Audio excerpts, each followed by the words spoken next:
Hey there, Jobin. I got your files and I opened them, and I assembled them like we did in like the video I sent you. So I just created on this gear. I created a sketch that was so basically on this outside gear.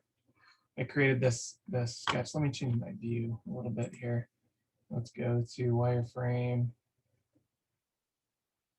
Let's get edges. Okay, so I created this sketch of this line here, and I basically just went midway up the gear, up the tooth, and then I measured that,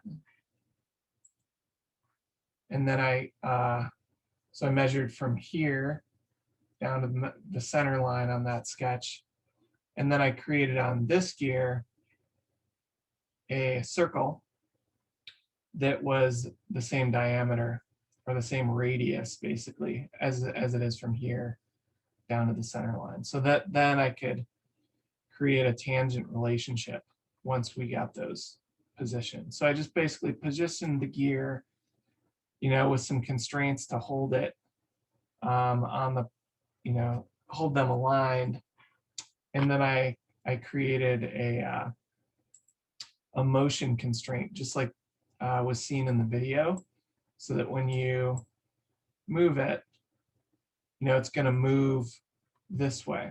So I think that the really tricky part would be getting, the motion to go this way, and then when it comes around for the motion to change and go the other way. That's a really tricky one that I don't necessarily think you need.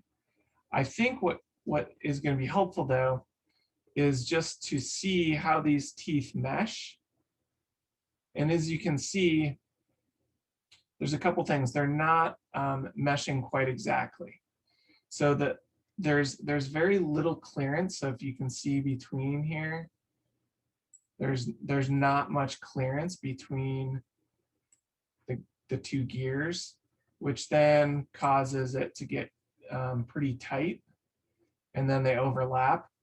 And then also the placement of the gears is a little bit off. So on the circular gear, you would need a shorter space in between and maybe a little bit more clearance between the gears. So the gears don't need to go all the way full depth either. So the gears on the green, on the the inside circular gear, could be quite a bit smaller, both height wise and width wise, and then they need to be a bit closer so that they're not overlapping.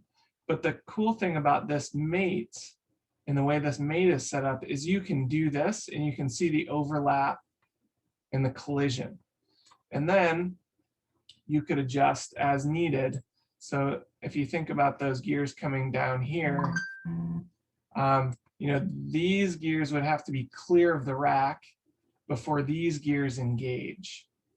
So what you could do, if it's about, first you'd want to change some of your gearing on this internal gear or the external gear. You could change these outside ones too to match a little better. And then let's say you get your relationship set up. The other thing you can do is come over, and he showed this in the video, right click and then say suppress. And you could change the orientation of this gear. Let's say we're doing that. And then unsuppress. And then you could pick it back up again to see where that leaves you, basically, in terms of how that gear needs to be positioned once the mesh is straightened out. So it is a little tricky for sure. But I think if you make these gears a little smaller, width-wise maybe, or these gears a little wider, and that you give yourself some more clearance in the gear. And then the other thing I noticed down here was, see how tight that clearance is here? That's really close. So you don't want it to be, the part without the gears to be dragging like that on the rack. So then you're going to want to just alter your design, but you can really play with and see what the effects are when you change the gears in this assembly. It's pretty cool, but you don't worry about getting it to work exactly like the way it's supposed to. Like, you know, you rotate it this direction and the rack moves this way, and then the gears come down and then the rack moves the opposite way. That's a little bit too advanced. But what you can do is you can really see the overlap of the gears. So hopefully this helps, and let's keep talking about it. This might take a little bit of time to dial in, but let me know.